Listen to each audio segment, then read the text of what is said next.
I occasionally think how quickly our differences worldwide would vanish if we were facing an alien threat from outside this world. And yet, I ask you, is not an alien force already among us? Looks like you got an object right in front of you, Mark. Can you look out there? Discovery, we're sending you an orbiter. Stay vector. Sparkling bed of diamonds out there. Is that a real picture, or are we just getting some video fuzz?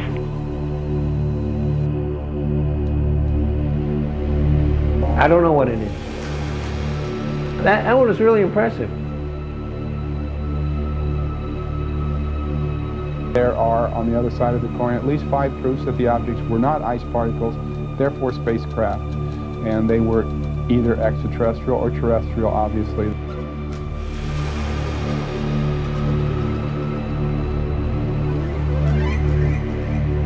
We have an unidentified flying object. For over 2,000 years, humankind has speculated that it is not alone in the universe. But it wasn't until September 1959 that American astronomers first put forward a practical, technically feasible proposition to search the cosmos for life forms other than ourselves. Less than a year after that, the idea was translated into practice. Since then, SETI, the search for extraterrestrial intelligence, has fired the imagination of millions around the world. However, the practicalities of SETI make the proverbial search for the needle in the haystack pale into insignificance.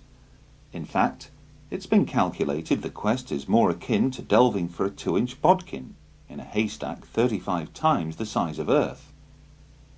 All sky surveys up to a distance of 70 million light-years made at Harvard, Buenos Aires and Ohio since the 1970s have failed to detect any evidence of omnidirectional transmissions. After years of analysing hundreds of billions of signals, fewer than 100 have given the appearance of artificiality, and none of these could be relocated in repeated surveys. The world of astronomy then remains divided between the true believers, who think they will find evidence of extraterrestrial life in our or other galaxies, and skeptics who regard that, and the work of SETI in particular, as either a diversion from more important things or a gigantic waste of time, resources and money. It's a curious fact that NASA is forbidden by Congress to seek communications or signals from the very intelligent life-harbouring planet SETI hopes to find. NASA is forbidden, therefore, to spend its time, resources and money on seeking out contact with extraterrestrial intelligence. But what if that extraterrestrial intelligence were to establish contact with NASA, directly or indirectly? What then? And where does NASA and its US Congress stand when it comes to UFOs? Could a small proportion of the residual evidence, gleaned from millions of worldwide UFO observations and case histories, point to an extraterrestrial presence already in our midst? Should claims and statements made by credible professionals and observers be ignored? Should intensive and documented interest shown in the UFO phenomena by every strand of the military and intelligence community be simply tossed aside? Should countless photographs and film footage taken of the phenomenon over the years be looked upon as worthless? Should radar tapes, which have recorded the phenomenon on 400 occasions, be deemed as flawed? Should Congress then pay lip service to NASA, the scientific community at large, and its military and intelligence chiefs, or is it time that politicians began to address the most important issue of our time? Is man, as some would have us believe, a unique species to this universe? One that evolved over the eons to finally stand upright and walk this planet? One that was able in the course of less than a century to progress from horse-driven carriages to putting a man on the moon? How was this staggering technological progress achieved over such a short period of time? Is it pure coincidence, then, that midway through this period, reports of flying saucers began to emerge from around our world? At the precise moment when man was signalling his intentions to step forth from his earthbound environment, the phenomenon we now term UFOs, signal back. Throughout the documented history of those early pioneering manned missions into space, one can find numerous references, made by both astronauts and cosmonauts, to witnessing, and sometimes describing, curious anomalous objects seen while in orbit around the Earth. John Glenn likened these to fireflies, and for a time NASA actually believed they had stumbled across living critters, according to one of its retired astronauts, Scott Carpenter. The years went by, and with each passing decade there appeared no let-up in reports of UFO activity. But in the late 1980s, those reports took on far greater significance with the arrival of the camcorder. In the space of a few short years, what was once regarded as an extremely rare event, to capture a UFO on film, has now become commonplace.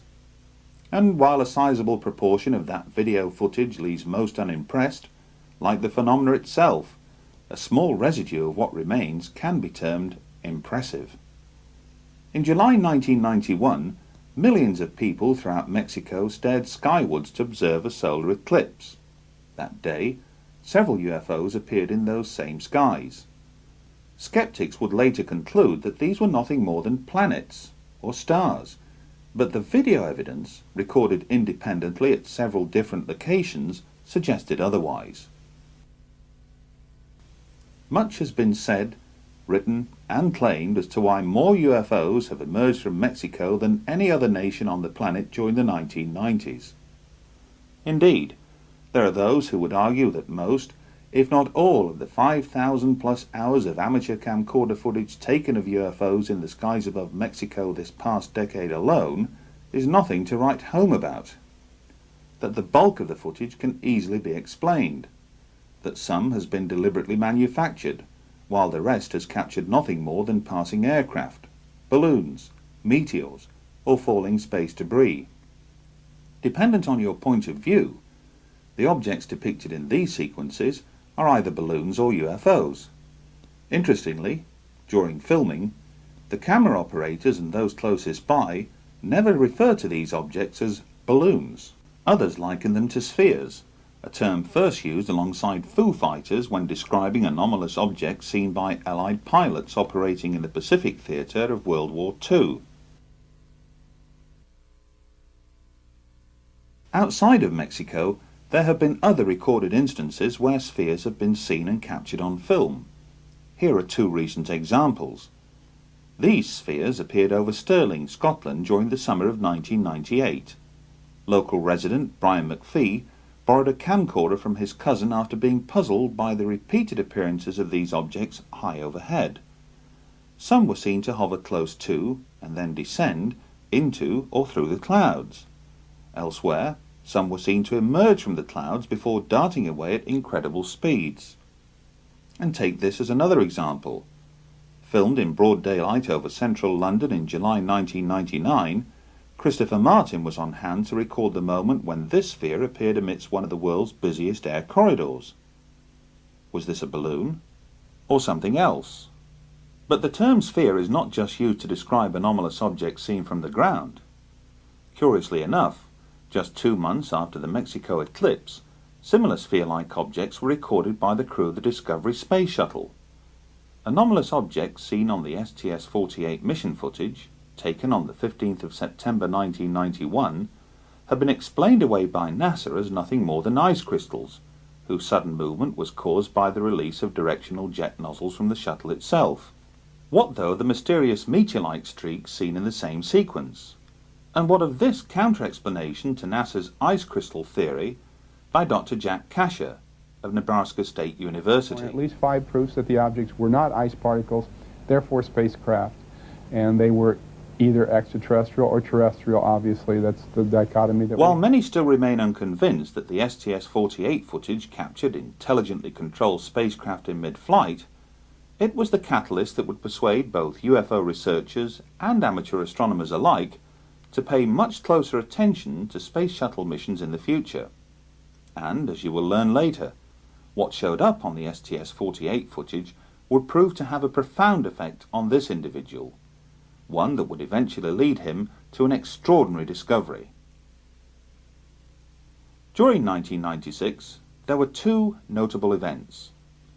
In August of that year, NASA announced that it had unearthed fossilized evidence contained in a Martian meteorite and discovered 12 years earlier in the frozen wastes of Antarctica, which would appear to suggest that life, albeit billions of years old, once existed on the red planet. The declaration, which has yet to be embraced by the scientific community at large, created headlines around the world, and more or less ensured that NASA would have no difficulty in raising the necessary funds to embark on an ambitious, unmanned series of mission probes to Mars in the future. 3 months later, on the 1st of December 1996, Space Shuttle astronauts on board STS-80 filmed something remarkable. Scores of anomalous objects could be seen skirting Earth's upper atmosphere below, but then, from beneath a high bank of cloud, emerged a large sphere, almost plasma-like in appearance. And as the sequence rolls, note how the camera on board the Space Shuttle zooms in on a cluster of anomalous objects which appear to congregate on the Earth's horizon. Interestingly, during that same mission, astronauts would point their cameras towards Brazil, more specifically Sao Paulo. Were they expecting something? Whatever suddenly streaked into view would appear to suggest they were. But what was it? A short time would pass before anomalous activity was filmed again, only this time in close proximity to the Mir space station. The STS-84 docking and undocking mission with Mir provided breathtaking images. It also provided further puzzles. Thanks to an amateur astronomer known as Willie, some of the footage transmitted by STS-84 was disseminated around the world.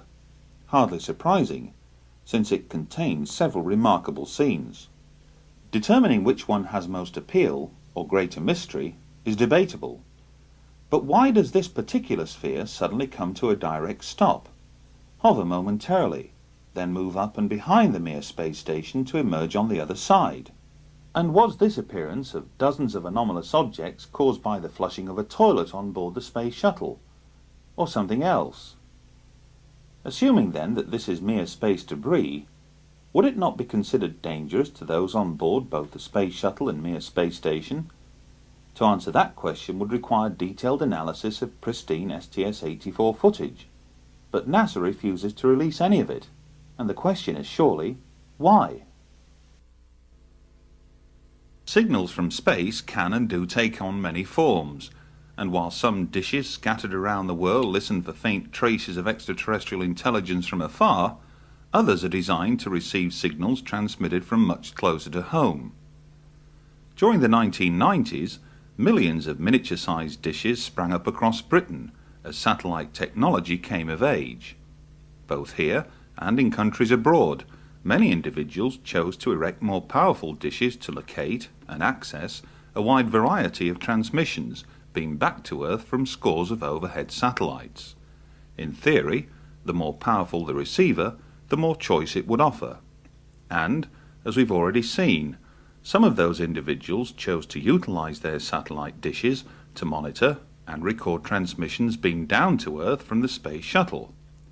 But what if one of those individuals had the means to utilize an even greater array of satellite receiving dishes, to record and subsequently log every second of NASA transmissions, from not one solitary Space Shuttle mission, but from several, covering a period of almost 5 years? What then? That incredible scenario first came to light late one evening in the summer of 1999, when Graham Birdsall, editor of UFO magazine in Britain, took a call on his mobile phone. The caller was Martyn Stubbs, a cable TV station manager from Vancouver in Canada.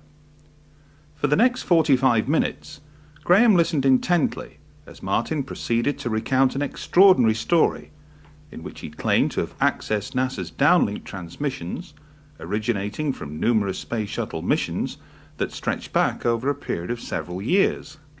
And, amidst all of this carefully logged footage that amounted to over 2,500 hours, Martyn further claimed to have stumbled across something equally extraordinary, palpable evidence for the reality of not one, but 2 extraterrestrial life forms. In order to fully verify these and other equally amazing claims, Russell Callahan was dispatched to Vancouver last August to meet up with Martyn in person. Joining him would be Brian Borshoff, project director of the Phenomena exhibition, who flew in especially from Australia.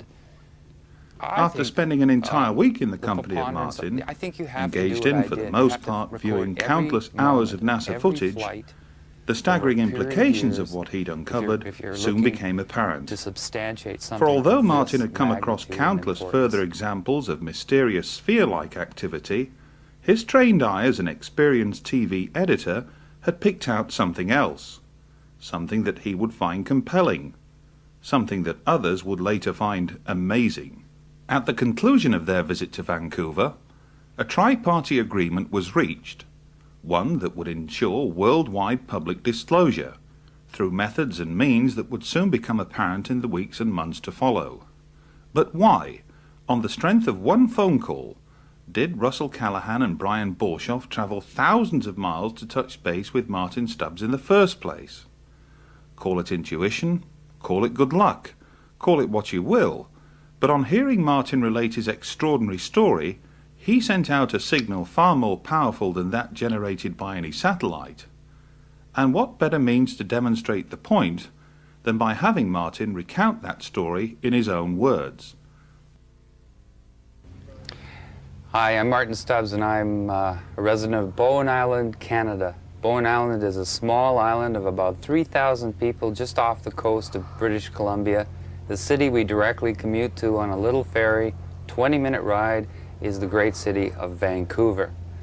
And it's here that I was able to discover, through NASA's own video downlinked from the shuttle, two types of phenomena that, from my estimation, should not be there. The first phenomena is a spherical phenomena. It's the best I can do in terms of explaining it. And the second phenomena is a phenomena that is virtually invisible to the human eye, but when filmed with a CCD camera and you break the video into frames, and there's 30 frames per second. Then you split the frames into fields, because each frame contains 2 scan fields, and it is in those fields we have discovered our second space phenomena. It's not a matter of finding something that is a reasonable doubt scenario. It's more about, let's just keep collecting, studying, and analyzing, and eventually the jigsaw puzzle will come together, and it's finally happened. I held a very privileged position in the city of Vancouver. I was in charge of, for the past 20 years actually, community access cable stations. And those are public stations that use volunteers, interns, make all their own programming and put it out on the cable system. Here in British Columbia and throughout the rest of Canada, we have 90% cable saturation. So it's the equivalent of having a full channel. And in my office, I had old log tapes from logging the station available, and they were supposed to be turned over after a few times, so I just piled them up. And I had VCRs. I had the means. And I talked to our technical department and asked them if they could give me my own dish. And they did. And I set my machines and went about my normal daily life of managing 2 of these facilities. And I just would go home at night after each shuttle mission, or each day of the shuttle mission, and break the tape down. And I just found myself in the unique position of having the means to do it. I was in a position to do it, and I had all the motivation. The second the shuttle countdown began, I recorded, and I stopped recording when it was at a full stop. Right. So it was a pretty demanding exercise. Well, you obviously... the SDS 61, which was the Hubble Space Telescope mission, was 36, I seem to recall, 36 tapes with 8 hours per tape. So these are, you just had to keep going. Some flights are 5 days, some are 11 days, 14. The Hubble Space Telescope mission, I chose that mission not because I knew about a CCD camera or anything. I chose it because NASA had decided to make this the showcase mission. It is a very important mission. The Hubble Space Telescope is the very most delicate and important thing, and these gentlemen were going to spacewalk for 7 days and fix it. So Right. it was even interesting for me to just watch them work in this environment. And from the very first moment, the first download came, I found our spherical phenomena. Did you set out to try and find the phenomena, or did it start off as a sort of self-education exercise in watching the mission footage? It was everything. It was a self-education thing. It was a curiosity of why no one from the year 1991 till 1994 had bothered to look at any other footage. And I was quite naive and wasn't aware it was all being downloaded because I'd bought into the popular culture or the urban myth that they were scrambling at it and it wasn't available since '48. I've been an editor for 25 years as well as everything else. And I spend an awful lot of my day looking at videotape at amazingly fast speeds, reviewing people's programs for critique reasons and things. Sure. My eyes are trained, and I kept seeing something. So when I started breaking the frames down, I found you still couldn't find it. You'd go from this frame to this frame, and there'd be a quick movement. So then I had to get a videotape recorder, an SVH machine, an older model, funny enough, not the digital model, that literally, when you rolled the thing, it would break the frames into fields. And in reality, there are 60 individual pictures that make up 1 second of video. And that's when I found them. So you were finding these on one of those 60 frames? I found, in fact, the first one I found, I only found one. Right. And then I thought, well, I should be able to, if this is real, I should be able to do it again. And then I found two. And it just went from there. What should we really be seeing? How did you know that we were looking at something that was that shouldn't be there, that was unusual? I mean, well, the first thing is that in my career, usually in 1 second of video, no movement happens. You can look at 60 frames and, you know, the way the movement goes, not very much happens. It's not like those flip things where the little thing moves when you flip the pages. Literally in 60 of those, nothing happens. Something was happening literally between 1/30th of a second and 1/30th of a second, because there's 30 frames per second. So it was just sort of a, let's look at this. And it, when I found it was in a scan field, and then the way it works is it scans and scans very fast. But the phenomena seemed to have disappeared by the second scan. So it was moving very fast. Very fast. So being a manager and being in charge of a television station, part of my staff is a technical staff. So I started consulting our technicians on to destroy my discovery. I wanted them to tell me that they could You wanted be to hoaxed. critique it as heavily as you could. I wanted them to tell me this somebody could fake this. You can't. Then I took the sample, to make a long story short, eventually made it up to the scientific community and to a think tank and a behavioral lab and physicists and astrophysicists. And they kind of, you know, just they just humored me at the start. By the end of our meetings, they had their hands on the control. They were running up to the screen, and they were holding meetings. They broke the entire pixelization process down and found it was still there.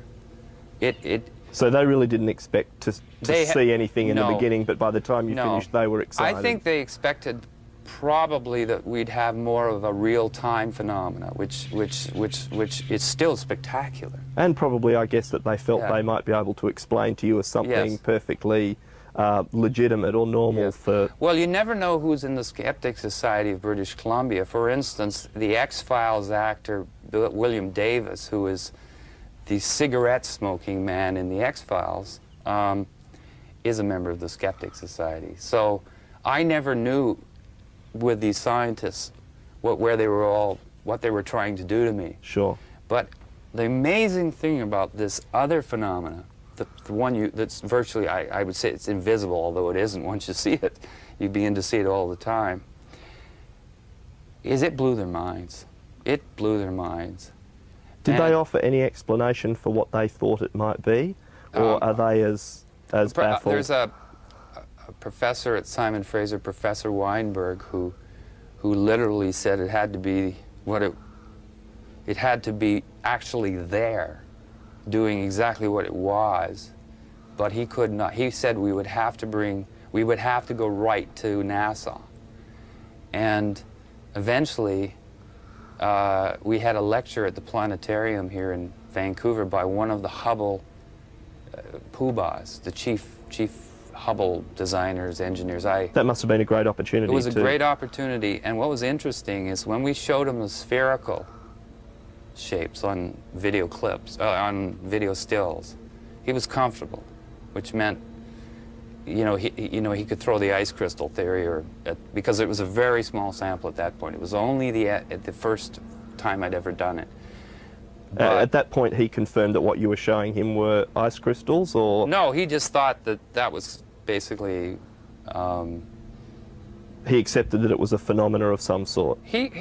Well, they're comfortable at NASA because James Oberg, who's the NASA debunker, in my estimation, had basically briefed them all that don't worry about all this stuff you see, because that's just all kinds of stuff you don't understand about ice crystals.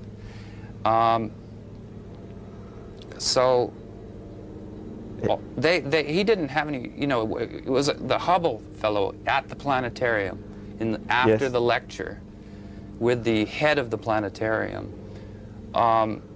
He sat there comfortable, but when the still frames of this second phenomena were shown to him, he stormed out of the room. Did he say anything? Did he give any reason? He made some huffs and puffs and stormed out of the room. Now we found, that's very unusual kind of reversal, and we obtained, meaning an artist friend and I, who's got more guts than me, I guess, in terms of walking through front doors, which he's not supposed to. He picked up the phone after he got the number and phoned this fella. And he got hello, and the second he said who he was, there was back talk, things like, it's that guy, blah, blah, blah, and the phone went down. In other words, communication was cut off Not completely. a very good public relations exercise for the... No, but we found it odd that, these are okay and these aren't. So anyway, that's how it started. So Professor Weinberg, who's a wonderful man, said to me something he's never said to anybody before. He actually sat down, sort of rolled his hands through his head and whatever hair he had, and said, I believe there are things out there, and it's just a matter of an et cetera, et cetera. Well, my friend, my partner, could not believe. He knows this gentleman, has worked through the Canadian Space Agency with him. This Professor Weinberg studies the effects of space travel on the brain. Right. And shapes, and whether they, why they come home depressed. Elizabeth Bondar, our famous first woman in space, it isn't generally known in Canada, but she was depressed, massive depression for the first 2 weeks after she landed. And so they really had to study what's going on. Sure. And they found that they were missing, that there was the familiar shapes that we see every day not in the space program. And that's what these people were doing, working with the Canadian Space Agency to suggest putting shapes in parts of the shuttle or redesigning things to familiarity for your subconscious. Right. It says they talk to orca whales up there, and they photograph the brain and put pictures in front of you, and then colors flash and they photograph it. It's the only place at the university you can get a parking spot because no one knows it's there. I didn't know, and I went there. So, and he told me things. He said, get another flight, duplicate the phenomena that you've got, duplicate what you did, try to get the 2 different colors, try to get multiple ones in a shot, because the STS-61, I was quite naive, especially this second thing. And so I remembered that, and I recorded the next shuttle, and I knew what I was looking for, and I found it. You mentioned something to me earlier about the lighting conditions and the fact that you felt they were self-illuminating. Well, I needed, yes, at first I actually thought, you know, I was my own worst skeptic. I've learned that in television. You know, you don't present anything unless you're totally researched and sure. But I began to discover that these were appearing in dark, when the camera, you know, when the sun went down, when the sun came up, when there was refraction, when there wasn't refraction. I found them under every lighting condition, and my only conclusion from looking at the video and continually looking at it is obviously they're self-illuminating. Did they change at all under those different lighting conditions when apertures change or the sun goes down or the craft's in a different position? Do they appear to be any different? No, in fact they appear to be different just from every time you capture them. Sometimes you capture them when they seem to have slowed down and you see more of a craft structure. When they're moving very quickly, you'll see this long streak. Right. But the interesting thing is, after after 1,000 of them, and I still photographed them, you lay them side by side and you start to see common things.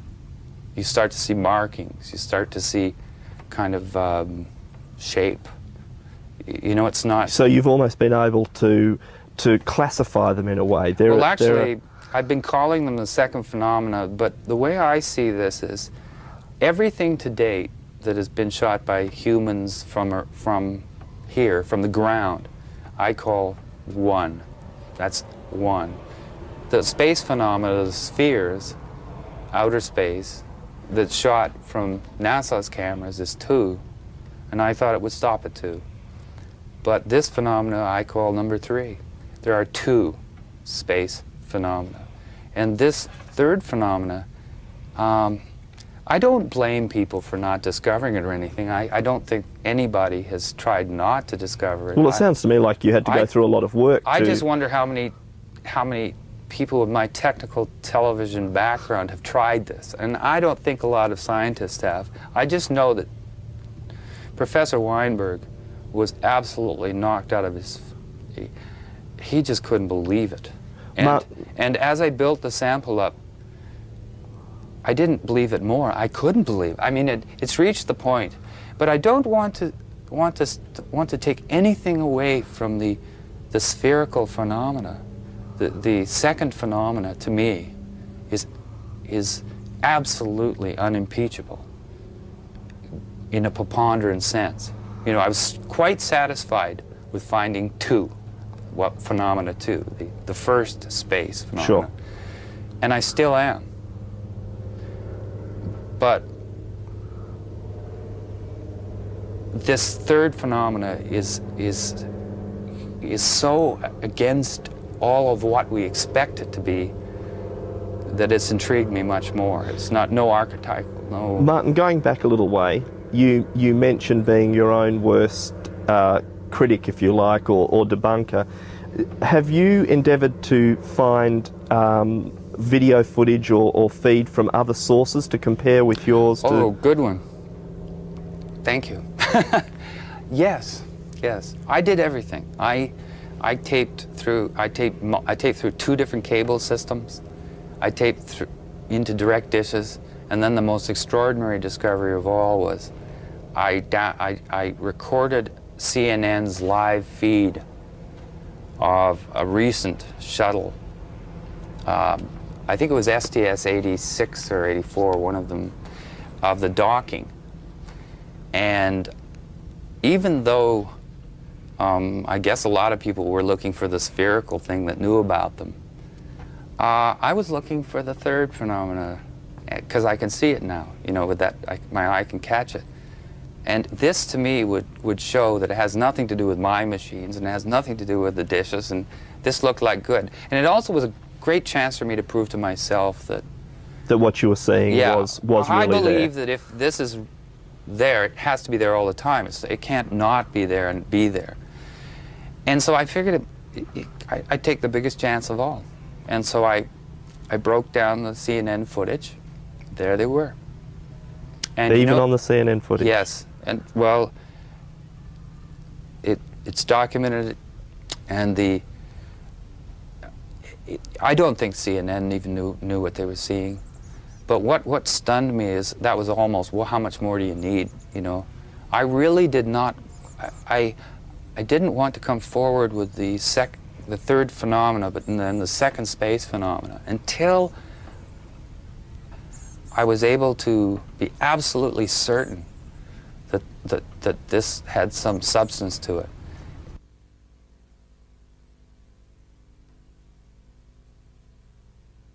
I didn't want to lose the second phenomena. I didn't want someone to get diverted on this, shoot it down, and then say, well, that means that incredible spherical phenomena that is I also documented in great abundance. I didn't want that to be dissed. After you'd collected this material, you mentioned the gentleman at the planetarium that decided that he didn't want to talk about it. Yeah. Have you spoken to any other? Have you spoken to NASA or any qualified people there that might be prepared to comment on what you've seen? It's so hard to tell this story, but again, I then met a physicist from California, actually from Topeka Canyon, who used to be a part of a think tank there, red, blue, or blue-green, or something like that. Sure. Who cares what it's called? But the fact is, he was very, very interested in the scientific end as well. We stayed away from anyone that was going to have gray aliens and things in it. You know, we were really looking to substantiate it as just there. And he started corresponding with the astrochemistry department at the Jet Propulsion Laboratory. And the extraordinary thing about that is that he didn't communicate on my behalf with just that department. He communicated with the head of the astrochemistry department. And I've turned over the documentation which outlines the whole set of email conversations in which at no time does he say that the spherical phenomena is not on the tape. What he does is basically comment accepting the premise. Do the emails discuss both phenomena or just the spheres? No, that's the interesting thing. We decided that, you know, that it would be better to continue our work, which is massive. I have massive amounts from every flight of these spherical phenomena. I have examples of these things 300 miles away, close to the ship. So I feel there's enough there to I didn't want to freak out the You felt that there might have been a bit much. Well, I'd already seen Professor Weinberg's reaction, and you really have to be right with them to hold their hand. And I just felt that he might stop the emails. We were absolutely knocked out that this man started talking to us. It was the first time that I've ever heard of a senior Major League JPL NASA player literally discussing what is on the tapes. There's an example of the tether, which is a 12-mile long electrical, $100 million satellite controlling electrical... An electrical experiment. Yes, I'm not a scientist, I apologize for that, but you know, I'll get you these details. But and this tether,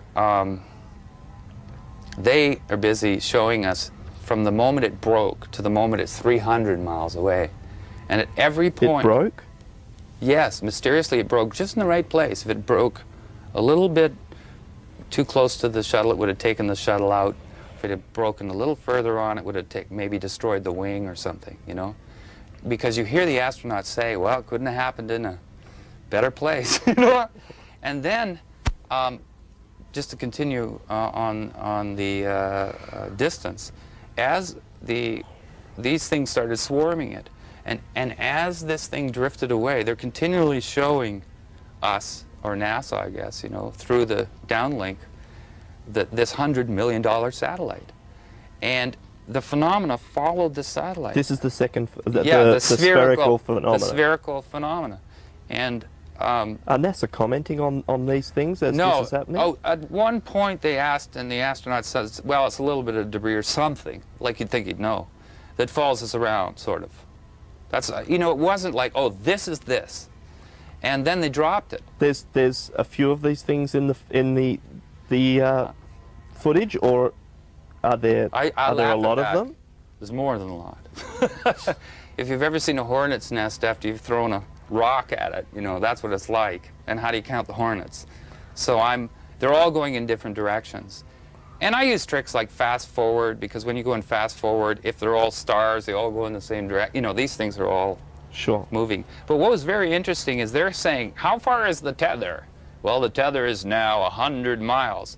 And they zoom with their incredible zoom in on it, and you see some of these spheres in front of the tether, and some of absolutely clearly, no problem at all, they're behind the tether. And if the tether's 12 miles, and these are half the size of the tether going behind it at 100 miles away, they're not specks of ice. Well, even for me, I find it hard to believe that they could be crystals then if but again, I'm merely saying that, you know, I'd like that I'm just saying what they can't be. And I've never heard of a 6-mile ice crystal that's spotted crystal clear 100 miles away, you know, etc.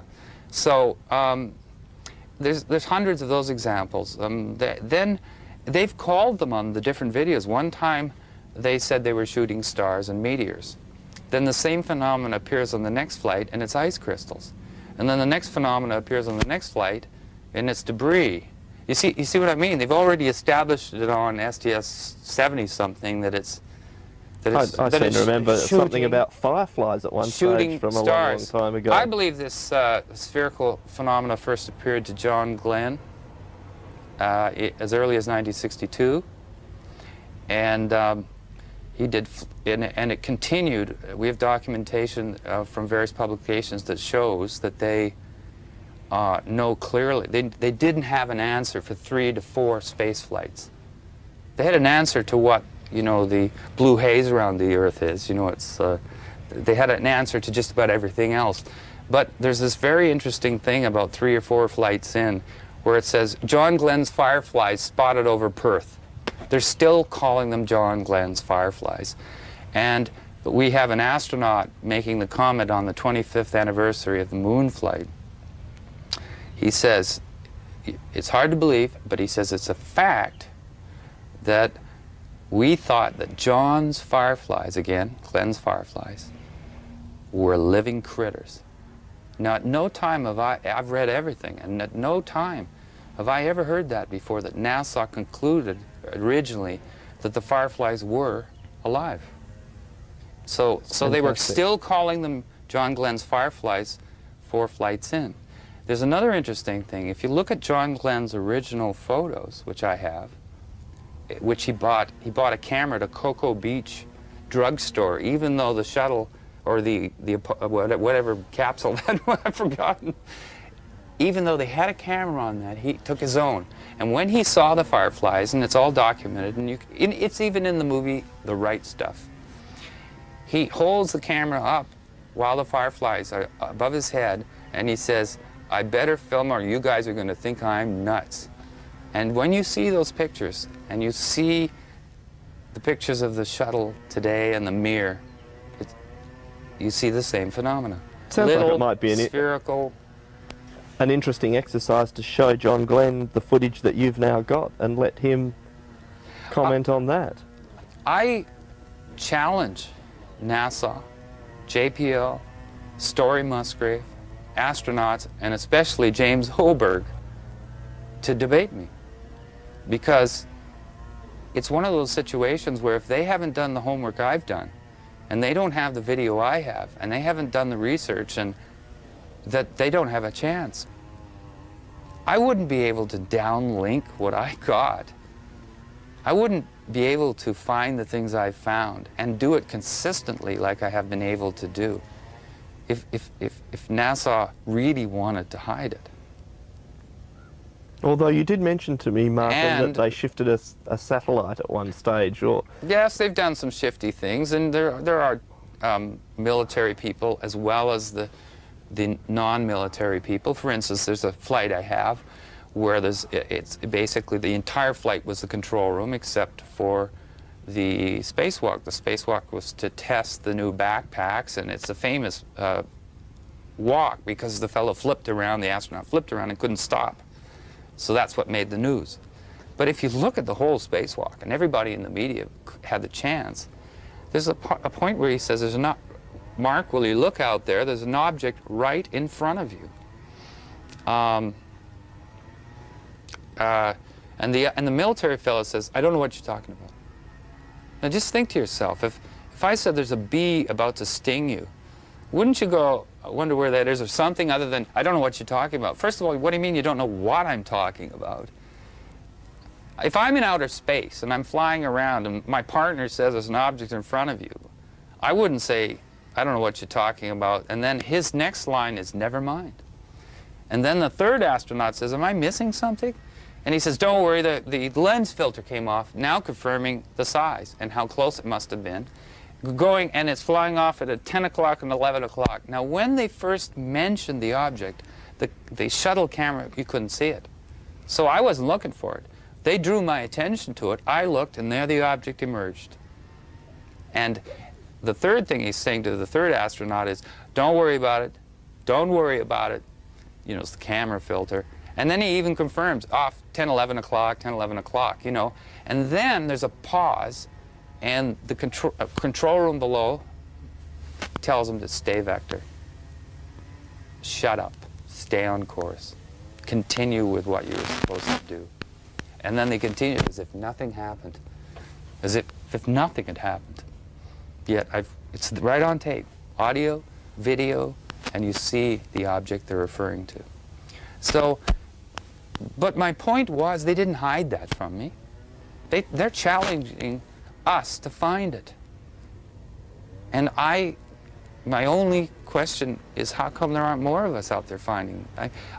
This is a big world, and most humans love mysteries, and the video is available, and many people have home dishes. And even though NASA moved the satellite almost onto the horizon after they found out what we were doing, we still were able to get the satellite. I don't see, I've had no agents at my house.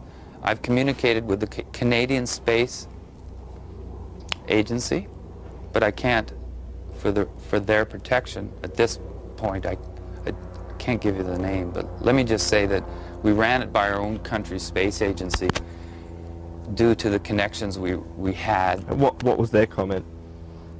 That it was the most popular underground tape among the astronauts. You know, that it was the one they all wanted to have a copy and show their friends at night. Like, that was the reaction. This is a great tape. We love looking at it. Everyone just thinks it's the greatest. No, the Canadian Space Agency has been very cooperative. That's what I'd like to say. The Canadian Space Agency has been cooperative. I communicated with Washington headquarters and received an answer. And we've been receiving answers from JPL in California.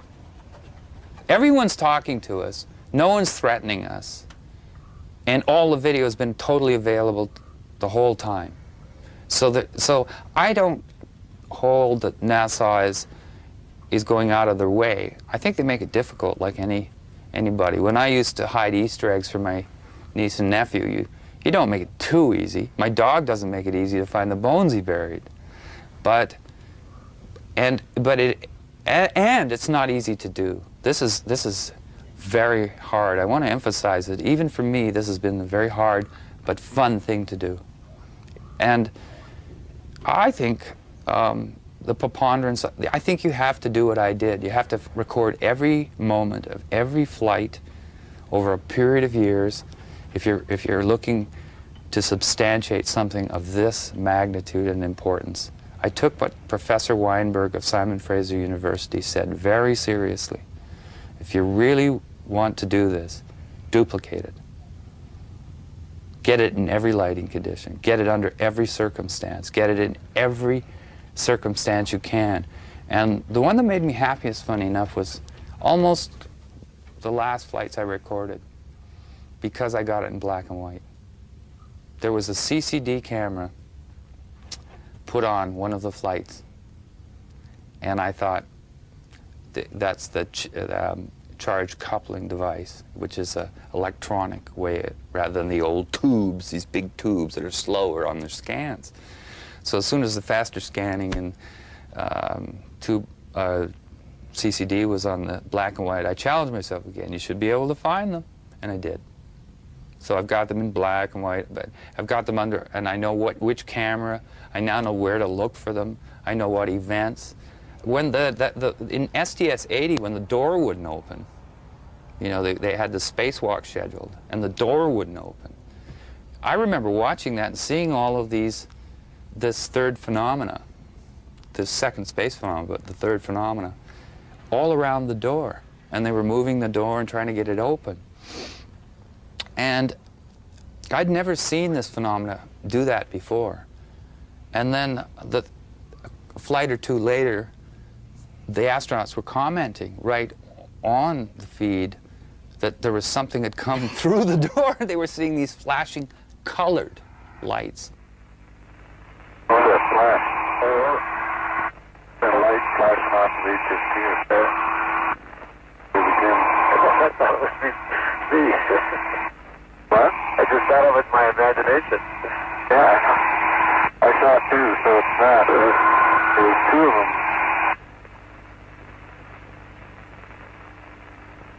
There's another one. What are those? Let me show the lights flickering in here. Maybe they're taking pictures. What is this?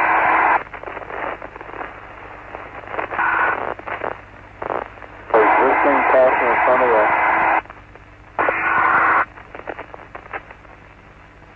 What are the lights? Which one? Oh, no, I was guessing that one for a second, but I had that one the whole time. Yeah, I was looking at that one too. Now, the spherical phenomena we've documented and is very solid. Isn't the type that would go in there, float around, and them say it's going really fast, we can't see it, and it's all these popping colored lights. That was the first time I got some kind of a feel that the astronauts have seen phenomena 3, the second space phenomena. It's something that should be this challenging. I don't know why most people think something this different is just going to be nuts and bolts, 30 feet across, nice big friendly gray aliens come out, recognize themselves in all the ads that have been appearing in car companies, turn on the TV and watch the new Roswell series, visit the X-Files. You know what I'm saying is that this phenomena is not what I expected to find, this third phenomenon. But they seem, I believe they use the same operating principle, because some of the spherical second phenomena, which I still emphasize is our main documentation, can move away at rapid speeds, as the video shows you. Do you believe the two phenomena are connected? Yes, somehow. I think, well, they're very aware of each other. Somebody suggested to me, what if they're the same phenomena? But I've studied them extensively, and the spherical phenomena has different characteristics to it. Kind of a, let's just put it at that, leave it at that. They're not in color. This is a totally different phenomena. This one never goes at real speed. It's as if something comes up to your nose and in 1/30th of a second has a tour, like an iceberg or something, or you know, a glacier, and then leaves. Without us even aware of it. And if it chooses, for whatever reason, to look at something, it tends to slow down. And that's why I believe it appears when there's a $100 million satellite disrupting the air. It appears when the Hubble Space Telescope is being repaired. It appears whenever something is happening. It's an amazing phenomena. And what I like about it is, these aren't ice crystals. There's nobody in science in Canada that I've ever met, and David Sarita, my partner, in terms of the research end, not a partner. And let's just say he's as interested as I am, and he volunteered to take on that role. Nobody said to him that what this is. Nobody suggested anything except that it must be what it is, but they don't know where to go with it. They don't know what to do with it. They don't know how to react. It's easier if you can sort of argue that may or may not be something. But once you just look at it, it stuns you. In December 1997, in the Brazilian capital of Brasilia, representatives from over 50 nations took part in a major international UFO congress. Among them was Alexander Ballantyne, a former Soviet cosmonaut who spent 6 months aboard the Mir space station. In his lecture, Ballantyne conceded that he and many other cosmonauts had seen UFOs. "We cosmonauts had a golden rule," he said. "If you see something strange, keep watching it, because you may never see something like it again." Later, Ballantyne shook the assembled audience when he claimed that future anomalous images observed and or recorded in space would be shared between the Russian Space Agency, NASA, and a special forum of UFO researchers. This was an unprecedented announcement, delivered from prepared notes that would have to have been sanctioned by the Russian government, not least because Ballantyne was driven to and from the Russian embassy in Brasilia each day in a diplomatic limousine. Over breakfast, and with UFO researcher Boris Choronov acting as interpreter, Ballantyne assured Graham Birdsall that some UFOs reportedly seen by both American astronauts and Russian cosmonauts were very real. But when Birdsall ventured to suggest that some anomalous things seen in space might be secret Star Wars devices, Ballantyne said, "Of course, we accept this, but some of the things seen have nothing to do with these." Since that announcement, other former Mir cosmonauts have come forward to speak about their UFO encounters. There was a huge sphere. I think it appeared when we were over Newfoundland. The sea was in the background. It was shining, sparkling, of absolutely even shape. It shone like the balls that hang on trees at Christmas, greenish in color and all shimmering. It was impossible to take your eyes off it. And if further proof were ever needed that the Russian Space Agency meant what it said, then this sequence, captured by Russian state television from within Mir mission control, can only be described as proof positive. Note how the camera pans around the control room before settling on the main viewing screen. Was the subject of their attention these anomalous objects, seen in close proximity to the Mir space station?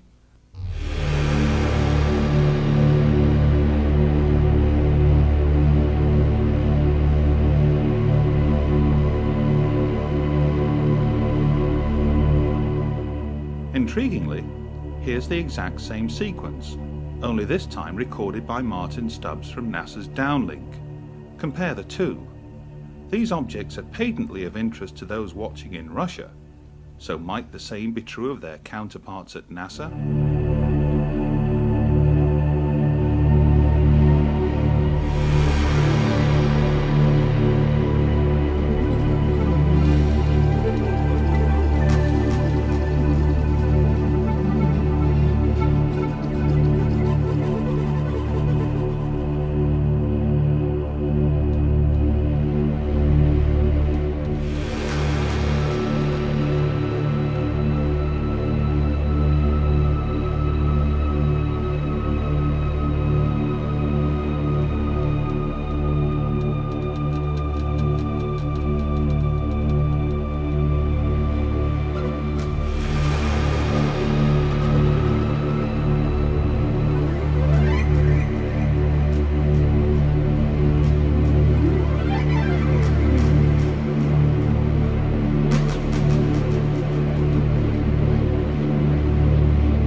Columbia, Houston, we're looking at our payload bay camera, and it looks like a lot of moonlight glinting off the ocean, a whole sparkling bed of diamonds out there.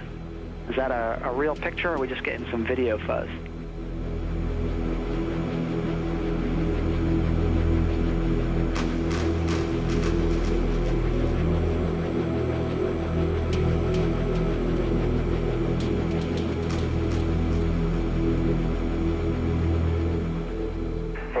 Recording that. That's some of the ice crystals that we were dumping out earlier, and yeah, it's a beautiful picture. That's a great combination of the moonlight and the ice and the clouds.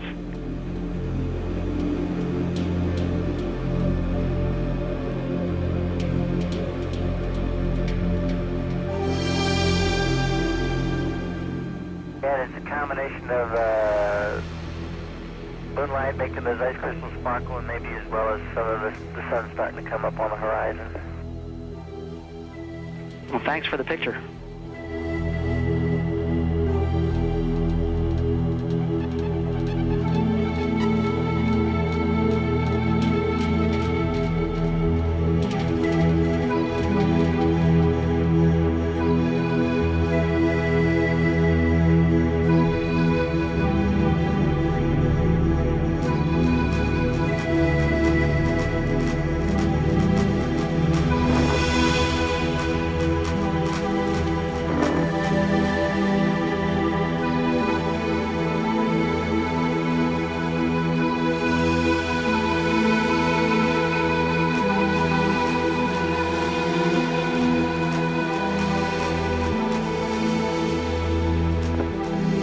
The Mir space station is now visible on the far left-hand side of the screen, about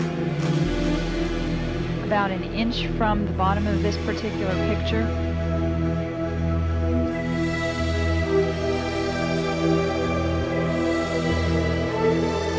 And there were also a number of shooting stars in that view. The camera has now moved to a point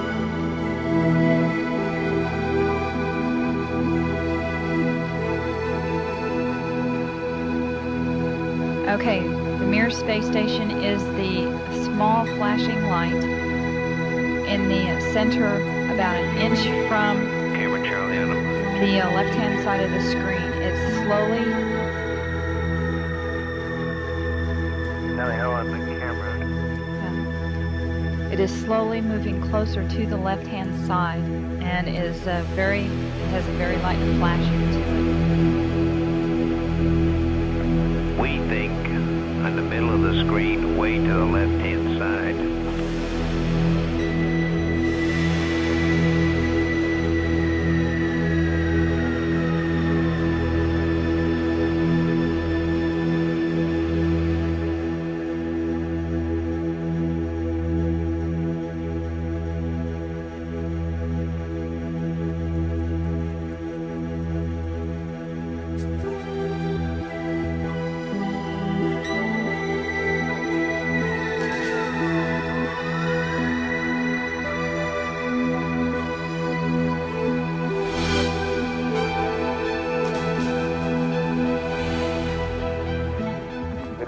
got an object right in front of you, Mark. Can you look out there? I'm not sure what you're talking about. Never mind.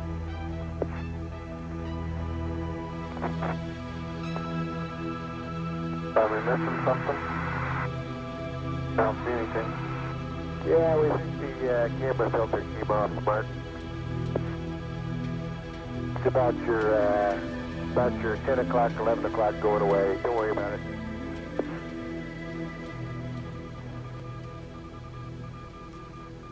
Don't worry about it. Okay? Discovery, we're sending you an orbiter state vector.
see the satellite now. It's like a bright spot at the end of the tether, and on the other end, the low end, there's also a relatively bright spot, which is maybe an accumulation of the tether.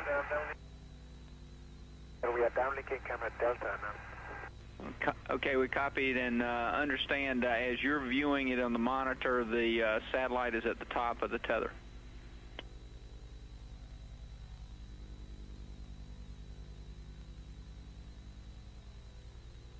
That's correct.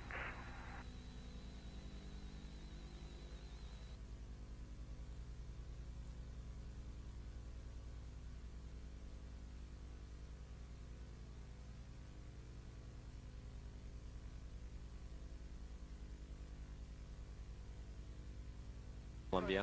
Camera Bravo. We had the camera Bravo constantly on the tether. Unfortunately, we don't see the tip of the boom, but in a few seconds you'll see the tether break. And this one, of course, was not attended. It just recorded. It could not be bumped either, so it will record steadily the whole break and coil back of the tether. Copy, Claude.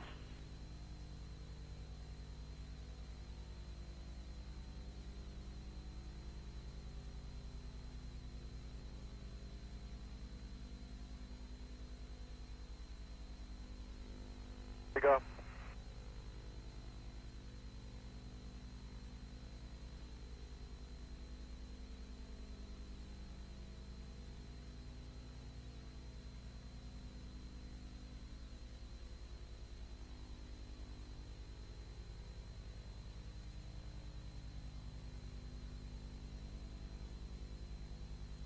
Again, this is a view of the satellite. Well, if it had to break, it did it in the right place. Sure.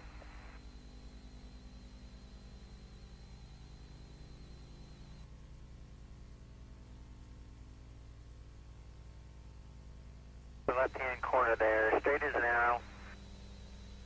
Ye So it seems from here. Yes, sir, we have it. Great picture.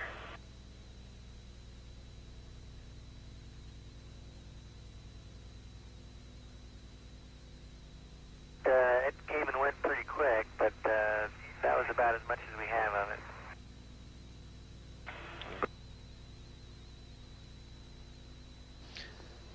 Columbia and the satellite now 77 nautical miles apart. Again, that call reporting that the crew can see the tether and see the satellite, that it's beautiful.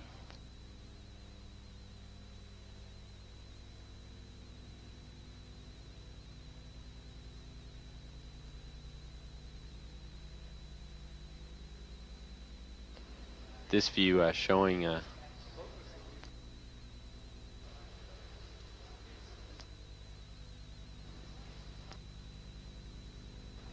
satellite.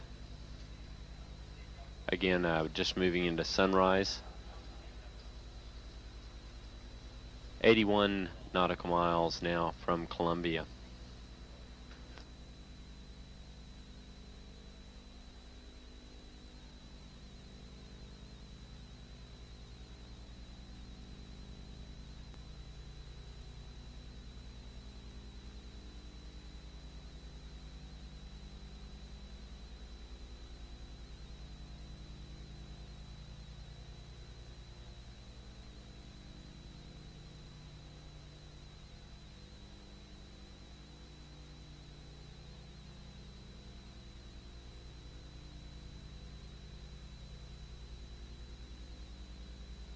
You guys getting the image?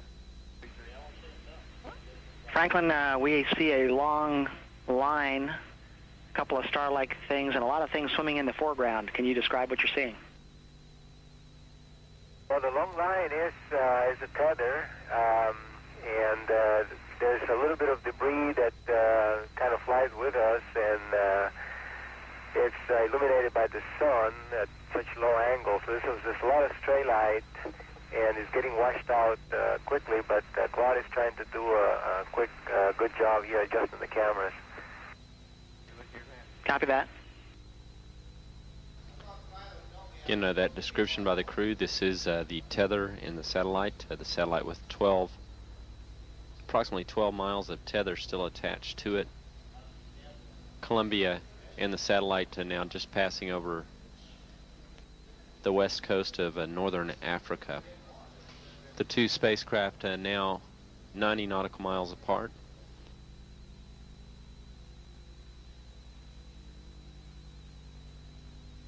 Controllers for the satellite did have communications with it during the close pass between Columbia and the satellite.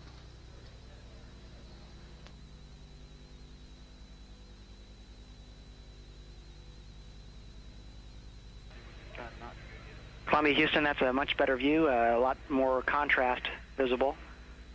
And how wide does that tether appear to be? It seems to resemble a much wider strand than we'd expect. Can you describe which way the satellite is visible on that strand?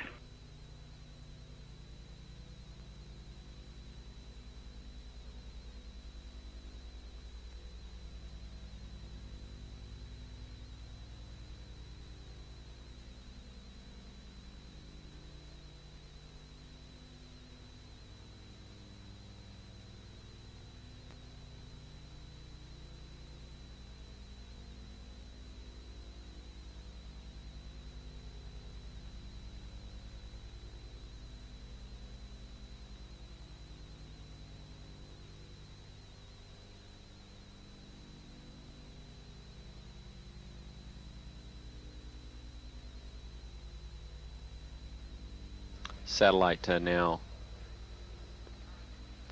100 nautical miles. Charlie, completely unzoomed, and you see the full extent of the tether. I try to adjust the focus, but I can't get better than that. Okay, Claude. Thank you. I'm going to zoom in now.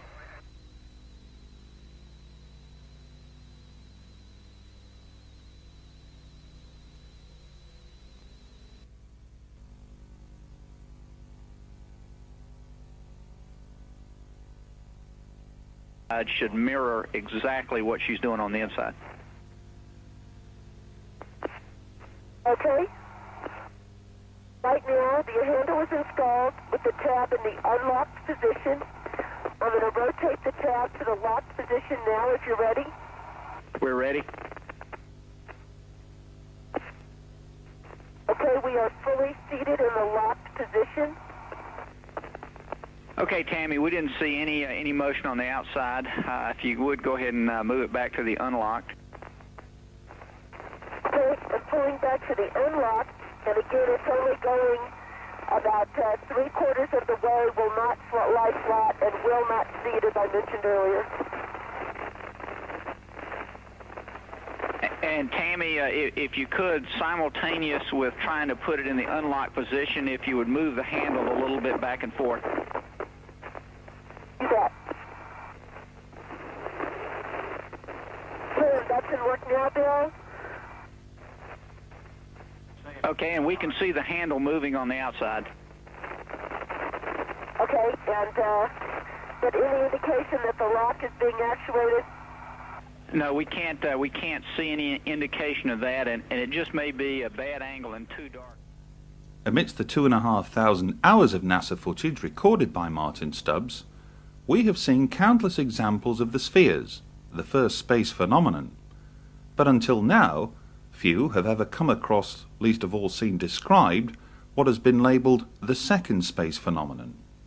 Those that have been left speechless, including eminent scientists, astrophysicists and, as we have learned, highly placed figures within the Canadian Space Agency. Someone who was prepared to comment publicly after being shown less than 5 minutes of the footage was Guido Negro, director of the SETI radio telescope at Golden Grave Observatory in Western Australia. What, we asked, did he make of it all? Well, I was very well impressed, and not only myself, also other people that were looking at. And because this time we are not talking about footage taken off from some home movie camera, but someone that actually was flying a space shuttle, so automatically that gave us the fact that the picture must have been real, genuine. Well, I was very well impressed. And maybe this will prove that there is something else that we are not aware of, at least officially. That if the footage that we saw came to be true and really are showing an alien spacecraft or something like that, I say that if there is a cover-up, the people who are doing this cover-up are an enemy of entire Earth race, because we are not children and we must know we must know the truth. It doesn't matter if there are people that are they don't know how to handle the truth. Well, the majority of us will, and if there is a cover-up, I think it's time that the cover-up goes. Guido could have easily dismissed this sampling as ice crystals at best, or errant nonsense at worst. The fact that he chose to do neither is symbolic perhaps of the potential importance both he and a great many others attach to the footage. The onus surely now rests with people like Guido and others elsewhere in the scientific community to determine whether or not the second space phenomena is a genuine phenomenon. And were that proven to be the case, two burning questions would need to be addressed. Is it extraterrestrial? And is it intelligent? If the answer to either is deemed yes, we could have arrived at an historic moment. For Martyn Stubbs, it would be the vindication of what he and millions like him have always maintained, that we are not alone in the universe. His, after all, was a chance discovery, a fleeting glimpse of something that sped across his television monitor that most would fail to notice. He focused on that. He looked for more of the same, under different conditions, and found them in abundance. But found what exactly? Some of the greatest scientific discoveries known to man have often been born from chance events. But is it remotely conceivable that one of the greatest discoveries of all time could have been similarly unearthed by a humble cable TV manager operating out of a small community station in Vancouver? History will surely go on to determine the truth, provided, that is, others within the scientific community are equally prepared to explore the limitless possibilities now before them. But who among them will be courageous enough, ambitious enough, to step forward and examine this evidence? There will be many who will choose to ignore it, blinded by self-imposed scientific dogma and bland indifference towards all who champion the extraterrestrial hypotheses. But those that do express an interest may well find themselves embarking upon one of the greatest scientific treks of all time. I can't explain it because I don't really think that's my job right now. I'm merely a person who's gathering grains of salt together and putting them in front of you. It's as if you have a carpet and you have a handful of salt and you throw the salt on the carpet, you look and you don't think there's any salt there. But when you gather it up, put it back in your hand, you have something.